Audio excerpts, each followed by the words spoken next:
Like, he told my stepmom one time that I was high on crack, so she had to lock me in a closet. Then he had to pick me up from the hospital because my boyfriend Tony beat me up.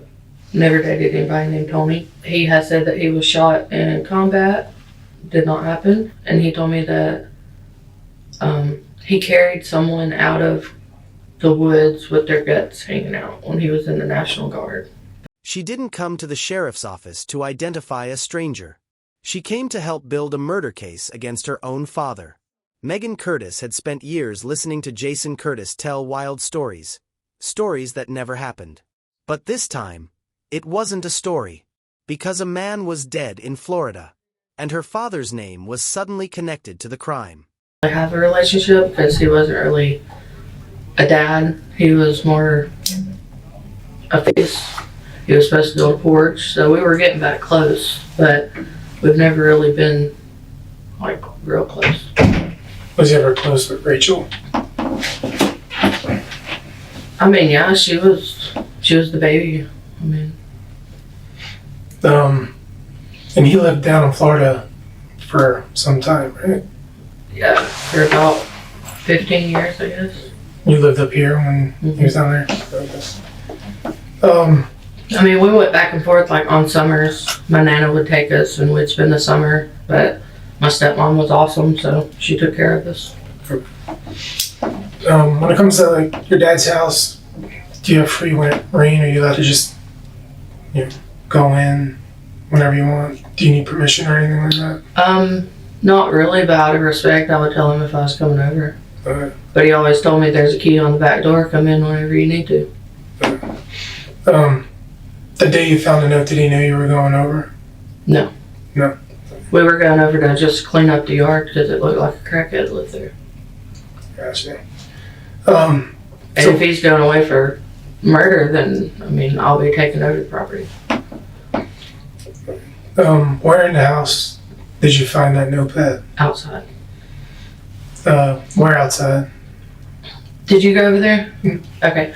Where the shed, the carport thing that had the tarp, just right inside there on the work table. Just out in the open? Mm-hmm. Okay. And that's, if you're looking at the house, that's to the right, correct? Mm-hmm. Okay. We were getting scrap metal and I was just moving stuff and I saw it and I was like, like at first I went numb, and I just yelled, Nana! And she come around, I was like, you gotta see this. And she looked at it and she's like, what did I do? I was like, call Jeff, because that's my uncle. And then he called Matt Gentry and then they sent detectives out to come get it. Okay. And, sorry, it's been a while since we've been over there. There's no, excuse me, there's no doors to that shed. It's just wide open. Yeah, it's just like a standard metal carport Okay. that you just drive under, but he's got the tarps in the front, I guess, to keep wind and rain out, because he had equipment and stuff like that in there, tools and whatnot. Did you ever see your dad, or would you believe your dad to be violent, like in this kind of?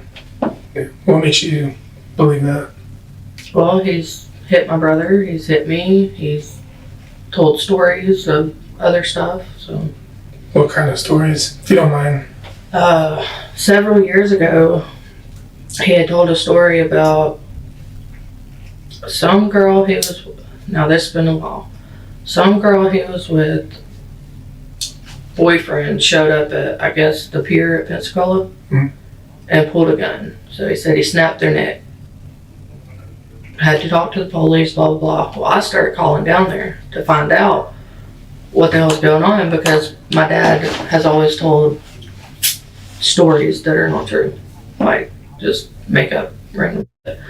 And they said that was not true, that never happened. Okay. So, and then he's also got domestic violence charges on his ex and other stuff, so. I mean, he's hit me so hard he knocked me down the hallway before, so. I know he has capabilities. I wouldn't have ever thought he would do something like this. Do you think that maybe like him telling stories? Because I imagine if he told you stories, he told other people stories. I've talked to a lot of people that has told me things that he said. Like he told my stepmom one time that my nana, or I was high on crack. Don't do crack. Never done crack.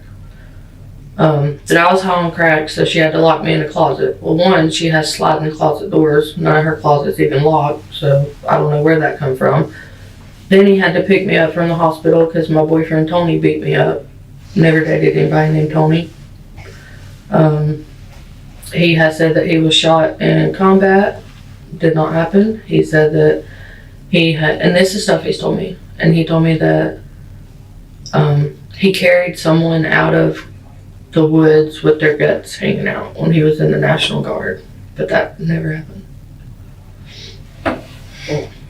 I've always called him out on his bullshit. Like, I don't just listen to him and say, oh my God, that's horrible. I'm like, that didn't happen. Do you think his storytelling could have been why Rachel reached out to him? I really don't know. It seems like you, like I said, you call him out, like if you question things that he says. But does Rachel, do you think she's like you? Do you think she more believes the stories he tells, or do you think maybe she's a little more pessimistic, kind of like how you are? I mean, she's always been very blunt. Like, she'll say, hey, that's, because like when her and Colby first got together, I made fun of him because he was fat. I was drinking and just, made fun of him, and she called me out, like, straight up and told me that that's horrible. I couldn't believe that someone I thought so highly of would treat him like that, blah, blah, blah. So I think if she thought he was full of crap, she would call him out. But I also think that she trusts him enough to think that he would have her back. Because she got a hold of you to get his phone number, right? Mm-hmm. How long ago was that? Just a few days before all this happened. Did she tell you what was going on? She told me that she was upset and that they wanted to make a visit up here, and then she said, plus maybe her old man. So I was thinking it was her, Christy Presley, and then Chris. Right? I think that's his name. I've never met him. And so I just thought that they wanted to come visit. And I had been telling her, that he had been trying to come around the family more. He had tried to do more because we took loads of wood to him and he was splitting them and taking them to Nana's, and he ain't never done that. He's always been selfish and it's always been just about him. So I give her his number because I genuinely thought they were going to come, because I told her, I said, if you come up here and I don't get a hug, I'm going to be pissed because we don't get to see him that much. Yeah. Do you know if Jason ever met Colby? Not that I know, because him and Christy weren't together. Because me and Lamar, my husband that died, we went to Rachel's baby shower, and we met Colby. But I avoided areas like the smokehouse. I didn't want to go around there because I knew my dad might be hanging out there. We weren't talking at that point. Like, I literally would answer him and say, why the f*** you call me? What do you want? Gotcha. But I don't think he's ever met Colby. Okay. Do you know if he would talk with Christy over the years? I don't know if they ever did. He's asked me a lot for her phone number, and out of respect for her, I wouldn't give it to him. Okay. Why was he wanting Christy's number in the past, do you know? Because he was drunk and he missed her and wanted to talk to her. Okay. Like, crying, I miss Christy, I just want to talk to her. And I'm like, I can't help you. Like, she asked me before not to give out her number to you, so I'm not. Do you think your dad still loves Christy? Absolutely. Yeah. She like I think he would do anything in the world for her. Do you think Christy could have reached out to him and asked him to do this, and he would have pretty much done it for her? I think if she would have asked, yeah, there's a possibility that he would. But I don't know if she did. Okay.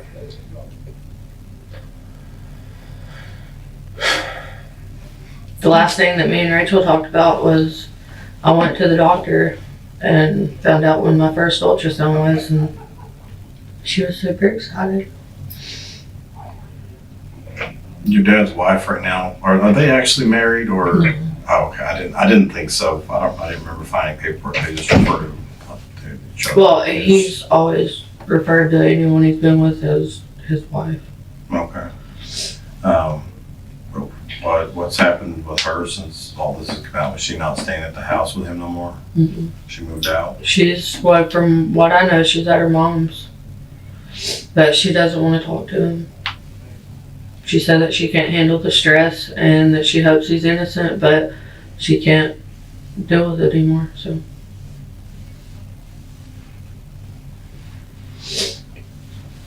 Well, he said his mom was here as well. Mhm. All right. So I guess, do you rather us talk to both y'all and kind of answer questions, or yeah? Let me go grab her real quick. There's the video.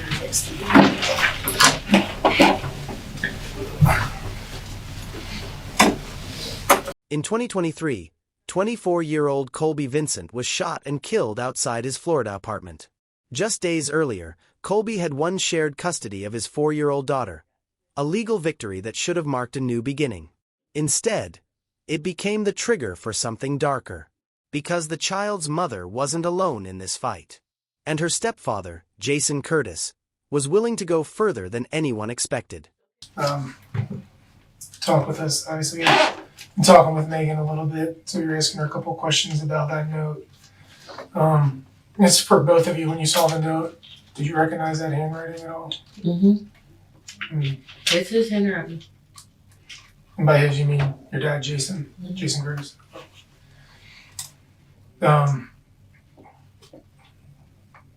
You've known him a long time. Could you ever see something like him doing anything like this? No. Did you ever seem violent in this aspect? Well, when he was drinking, he would get unruly and probably violent. He was never violent with me, but he would be unruly. He was drinking. Did you ever see him get violent towards other people while you were around? No. I know you've had some, I haven't heard the calls or anything, but I know you guys have talked on the phone and stuff, and so I'm assuming you probably have some kind of questions about. Well, he is denying it completely, He said he was set up, framed. So I know the police report shows just circumstantial evidence, but do you have solid evidence against him? We are 100%.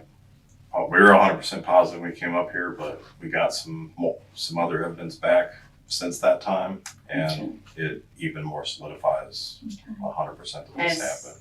Ballistics with the gun, okay. Was it It's an undeniable set of the circumstances. gun that you're saying is the murder weapon? Was it an old service pistol? No, it was not that gun. So it wasn't Papa's. I know that was one of the questions that people were worried about. Yeah. No, that's not the firearm. Well, it's heartbreaking for me, almost unreal, but I'm dealing with it a day at a time. Is there video evidence? Because that's one thing that we heard. There was him on video at the apartments shooting Colby in the face. There's a lot of video evidence with a lot of things. There's certain things we can't totally just. I understand. There's always going to be the comments. And there's always going to be people making assumptions based on what's written down, and it's not all. That's not necessarily all true. How those things are written out, but there's. Like I said, we were up here within 24 hours, and it wasn't by accident. Right, well, I knew that, I actually was out of town camping during all of that. But I knew it had to be, to be that quick. It's something we were kind of, you know, kind of curious about, and, you know, is his relationship with Rachel and Christy, and, you know, their roles in this. I mean, that's just your opinion, of course. I mean, you know. I know he loved Christy and he wanted to get back with her. I know he adored Rachel. I mean, she was just, he absolutely adored her to be, you know, a stepdaughter. And I fully believe that he did this because he thought he was doing them a favor. Oh, Just pisses me off. He could never be there for me, but then he's gonna go do something like this for someone that's not even blood. What the pageants or cheering or football games or anything, but he can do this.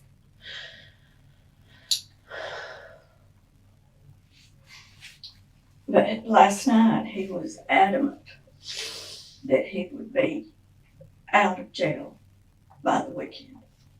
You know, he just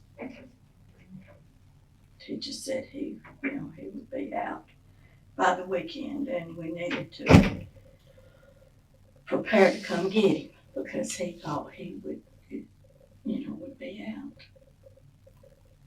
And I don't know if if he has wiped it out of his mind or if he has just convinced himself that he can get away with it. Does he seem like that kind of person where he thinks he can get away with things without getting caught? I don't know how he could. And obviously he did. Obviously he thought he could just go down there and kill Colby and come home and nobody know. Yeah. Because I talked to him Sunday and Monday and he didn't say a word about being in Florida. He just told me that he had a 4-wheeler and a go-kart at his house that I could go get because my husband fixed a pressure washer and some sort of ground weed eater thing. And he didn't have the money to pay us back and told me I could go pick that up, but he didn't say a word about being in Florida. Did he mention being up here doing work or anything in that time frame? No, we talked about the 4-wheeler and the go-kart. But he was supposed to be up here cutting grass for people. That's what he had told me. I talked to him on Monday. He had called me Sunday, but I was at church when he called, and when I got out of church, I left going on this camping trip, and I was driving a motorhome, so, I didn't return the call. He called on Monday, and I talked to him. He didn't say a word about being anywhere, but that he had his jobs lined up for the week.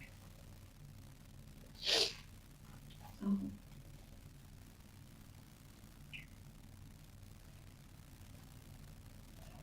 Well, we do hate coming up here and kind of having to be the bearer of that unfortunate news. But I mean, that was something we tried to talk to Jason about when we were up here, was kind of trying to instill in him that that's not an accident we were talking.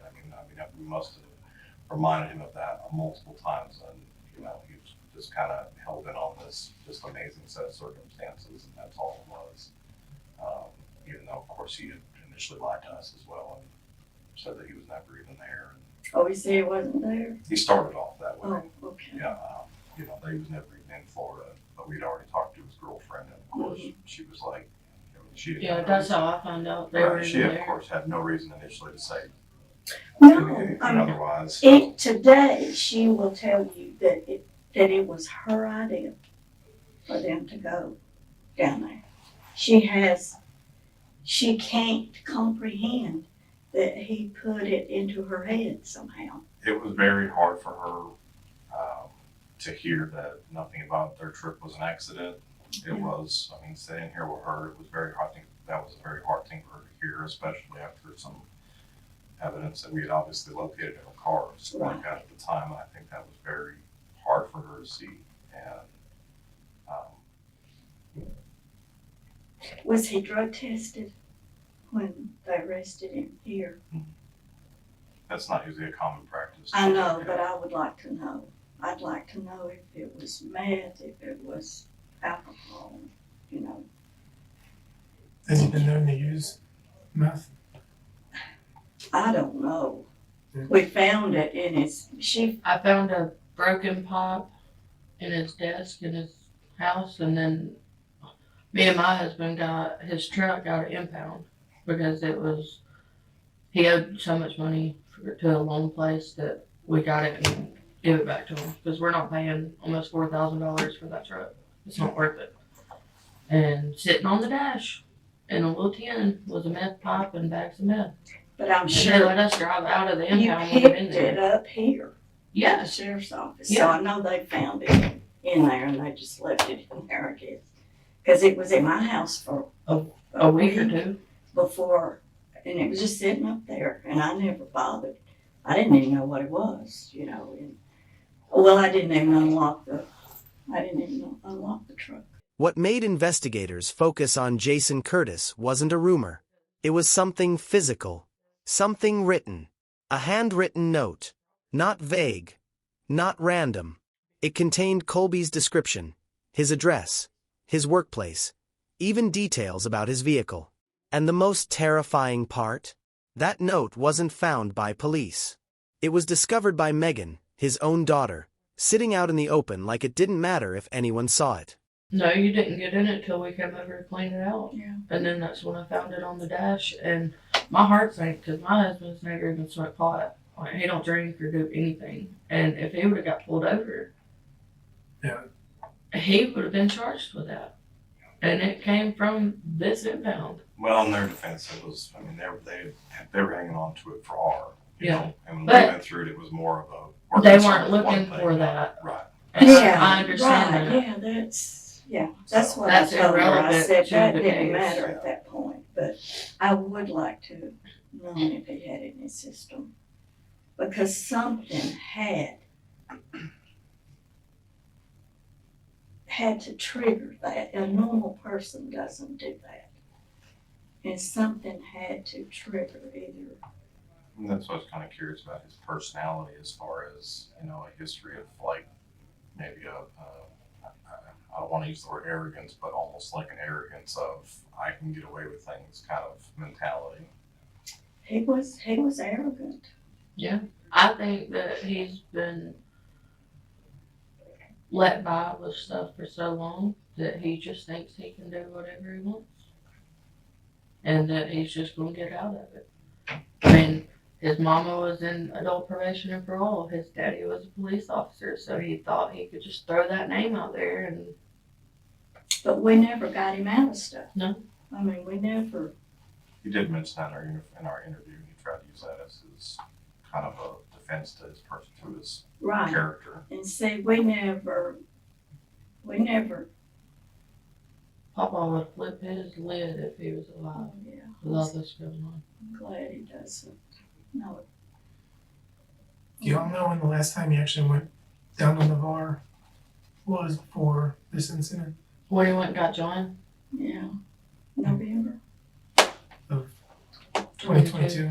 of October. I don't remember exactly when, but it was the end of last year. He went and picked up a friend and brought him here to live, and then he moved.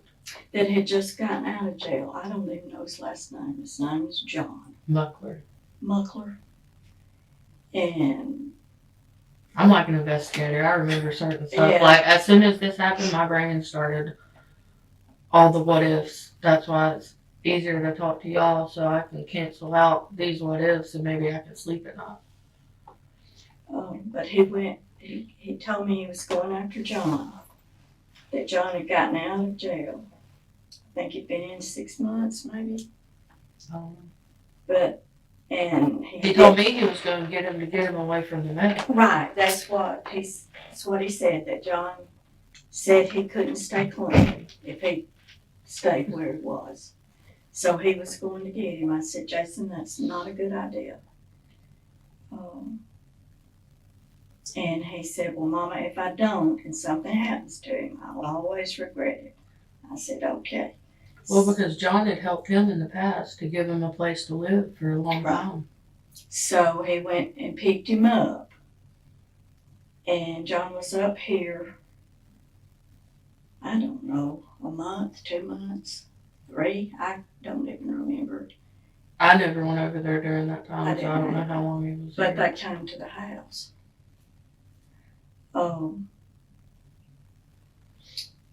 And then suddenly, well, the girlfriend wouldn't stay there with John there. I don't know why. She never told me why. She just wouldn't stay. So she moved to her mother's house. And Jason then got to not liking John being there because the girlfriend wouldn't stay. And then he got pulled over. And was it just a paraphernalia charge or was it a meth charge? I think it was meth. But he said in his vehicle, he said it belonged to John. So he wanted John gone. And so John left. But I don't know, and the charges are still pending here, those charges. But I don't know when it was. But it was in the fall sometime. But he just went down there back in a day. He didn't stay. Did Jason's girlfriend go with him for that trip? No, he went by himself. How long had they been dating? Ooh, I don't even know. It's been a good while, but it's been off and on. Like, she would leave and he'd be mad and then she'd be back. Was this the first trip they actually took together? I that you think of? I think so. yes. That's the only trip I know of, and I didn't even know it until after he was arrested. And I went over to her mom's to talk to her to find out what was going on. And they were like, yeah, they went to Florida on Sunday. And I was like, what? For Megan, the realization didn't hit like a punch. It hit like numbness. Because Jason wasn't just a man with a temper. He was a man with a pattern. A lifetime of lies. Fake war stories. Fake violence. Fakarumumins. But those lies weren't harmless. They built a fantasy world where Jason always played the role of the savior. The fighter. The man who handles problems. And when real life threatened his family's control, he may have decided to turn fantasy into reality. And then she told me the time they left. And I just, like I said, I started in timeline. Everything adds up. I hate it, but if he done it and he's guilty, then Colby's family deserves justice. We deserve to know the truth. And whatever happens, whatever the judge and everybody decides, that's just what happens. If he's innocent, he don't need to sit in there for it, but if he's guilty, then it is what it is. Well, I don't know how much he's actually been able to see or anything, obviously, through his defense attorney right now. Nothing. He doesn't have one. I was gonna say, as far as we know, he's not talked to anybody. I talked to a Mo Roberts. Yeah, that's the one that supposedly Day had before both of them. yesterday. Was that when it was? From the public defender's office. Yeah. And then she called me later, the girl in the office, and said that she'd made a mistake, that they were Rachel's attorney and not Jason's. They'd appointed them the same attorney. Okay. So now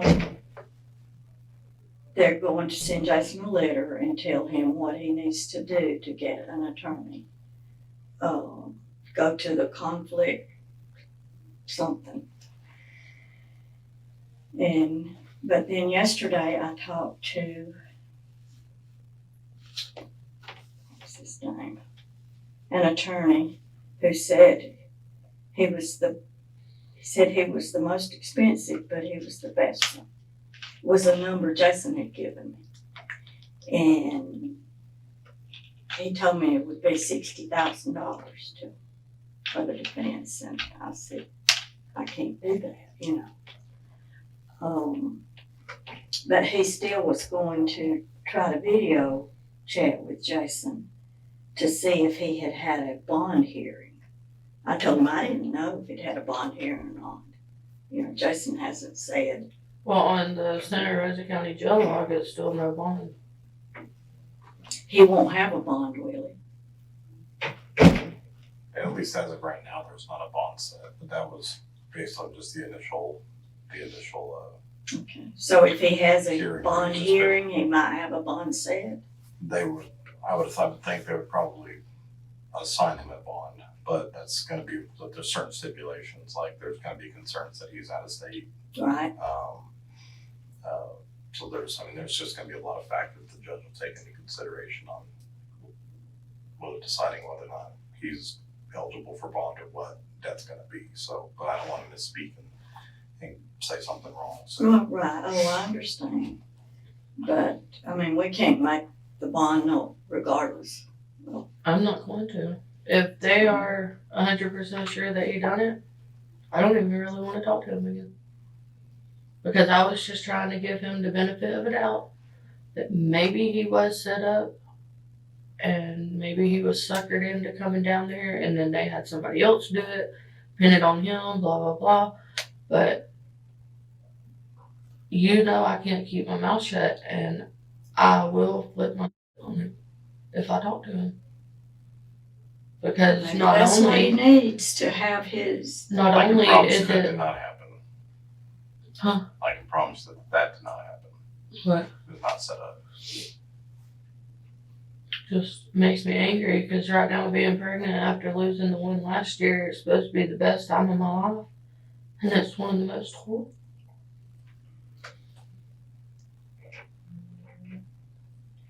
And I waited so long for him to finally be a part of the family again and want to come around. Now he's gone. But You've got to be okay. I'll be okay. It's just very small. Me too.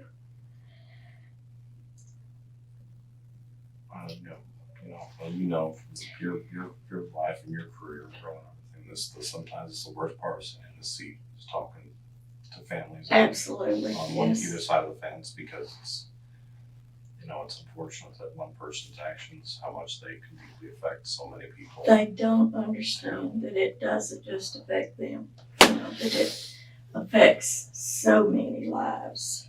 Poor Presley got grow up without parents and it's just crazy. And joint custody is now almost a normal thing for parents, It's not something. He didn't ever do anything like this when he didn't have custody of me and Jesse. Nope. Wouldn't matter. But your mother didn't. Well, Mama wouldn't let him have us anyways.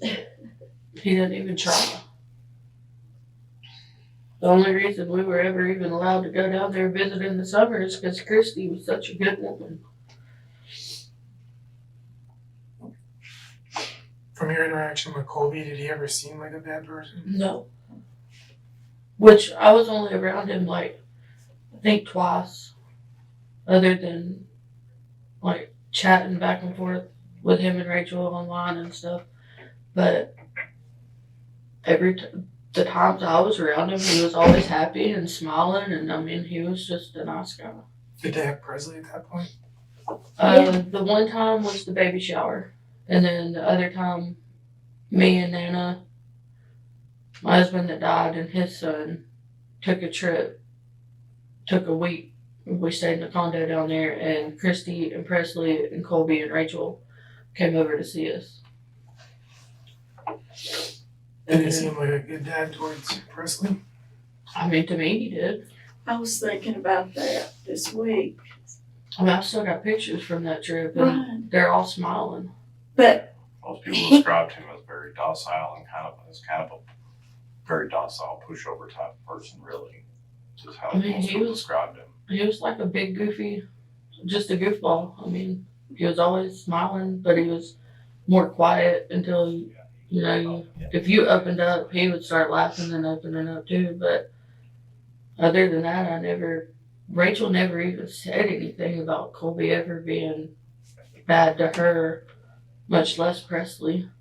It's just they split up, and that happens.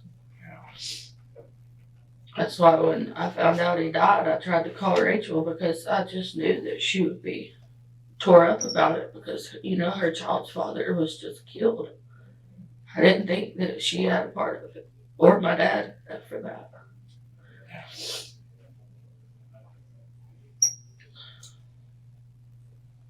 I think he was in the floor with Presley most of the time, playing and changing her diaper and At the at the condo. condo. He fed her. And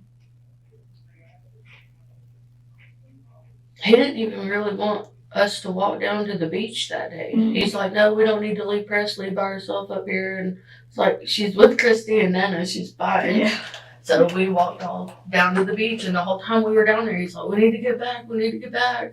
And so, I mean, he was a good dad to me from what I saw. But I didn't see a whole lot. Because we live 300 and something miles away, Yeah.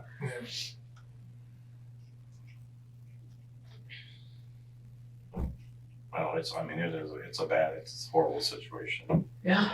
all around. And for, of course, everybody involved. And, like you're right, especially Presley growing up, like that's, Well, she's going to have to she's grow up. little now, but eventually Yeah. she's going to get told She's things. gonna know the She's truth know things. one day. It's going to be real hard at some point.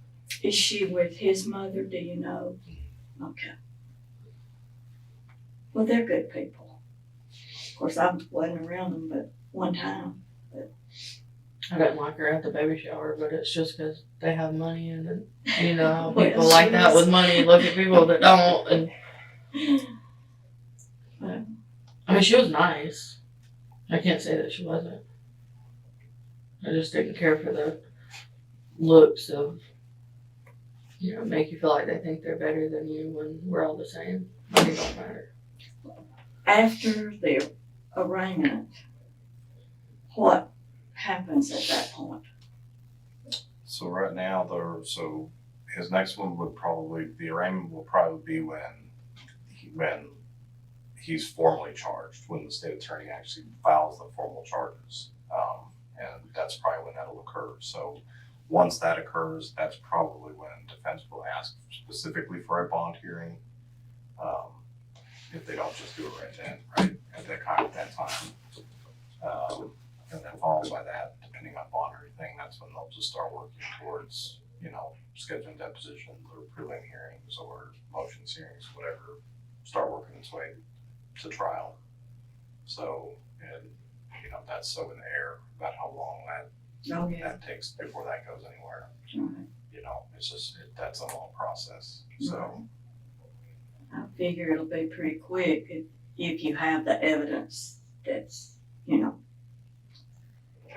of course, depending on the court schedule too, if y'all are as far behind as Coleman County with. Well, and of course, it's, of course, again, you've been in the game, you played in the game for such a long time. There's always a lot of things that just get delayed because of, every little argument is a new trial. There is like a new hearing with the judge, and, everything just. Will we be allowed at the trial? Yeah, there won't be any reason why you all wouldn't be able to be there. I just want to hear things for myself. Because no matter what the outcome is, I want to know the truth. That way I can do what I need to do mentally within inside me to continue to live happy And if he's proven guilty, then I know what I have to do. I just have to let it go. Because every time I talk to him, it'll remind me of what he's done, and that's not the happy that I'm looking for. I want to be happy.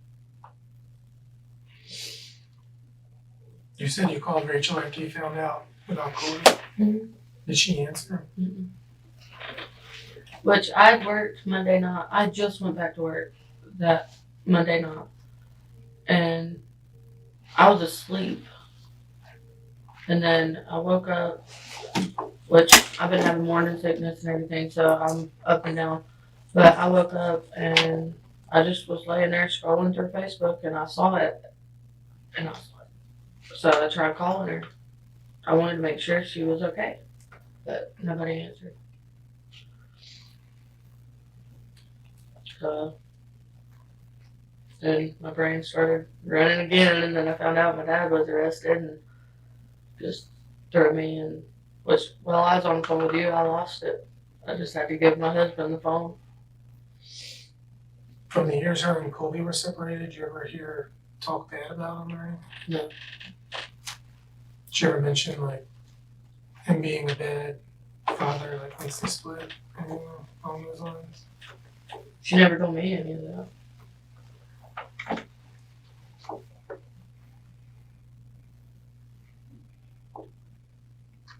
I didn't think it was really in the picture because she didn't talk about it. I didn't even know they were going to court. Did you? It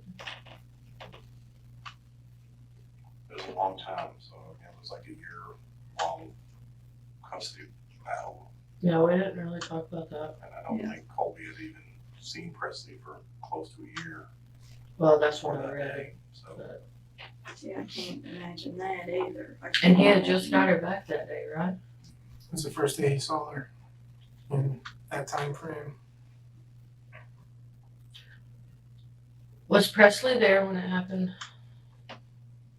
she was She was. present. Yeah, she was there, but from the interviews that she did with the specialist, she didn't see anything. Good.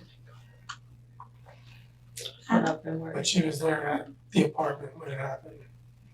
I was hoping at the time that maybe she was in a bed asleep or in another room or, you know. Because I don't think Daddy would have done it with Presley right there. Because he's always been so against child abuse and, you know, being wrong to kids, even though he wasn't the greatest dad. And he never bothered us when we were young. It was after we got older and we learned how to run our mouths. I don't think he would have done it if he would have known Presley was right there. But then again, I didn't think he would do it at all. He had to know she was right there. We know that too.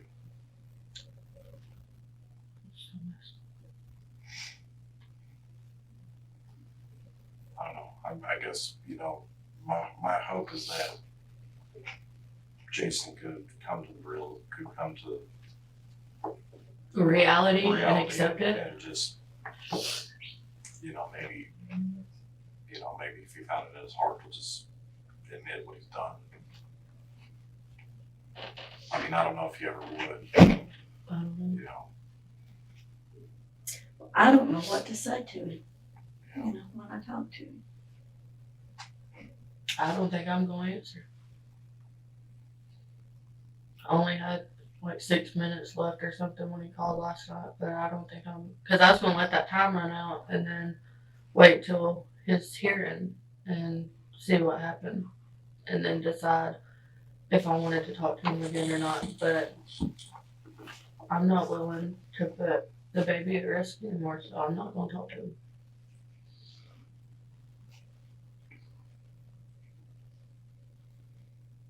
I kept having that hope if he's innocent, but according to y'all, he's not.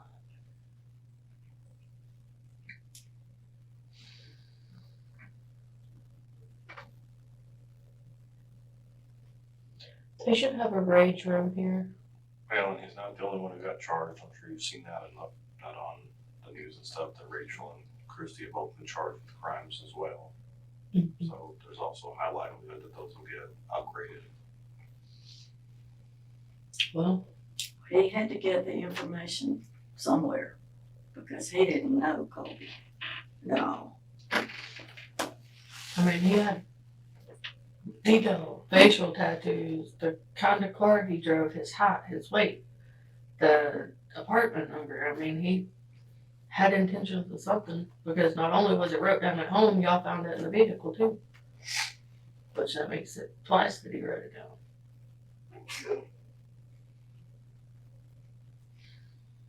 Just makes me sick.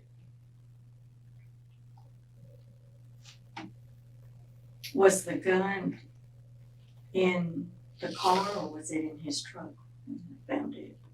It's his. Okay. So he had taken it out of the car at some point.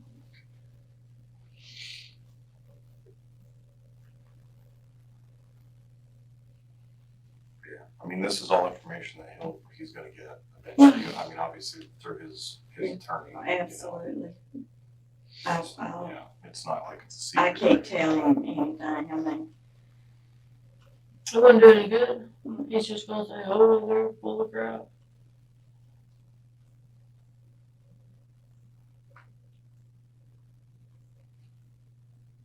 Yep.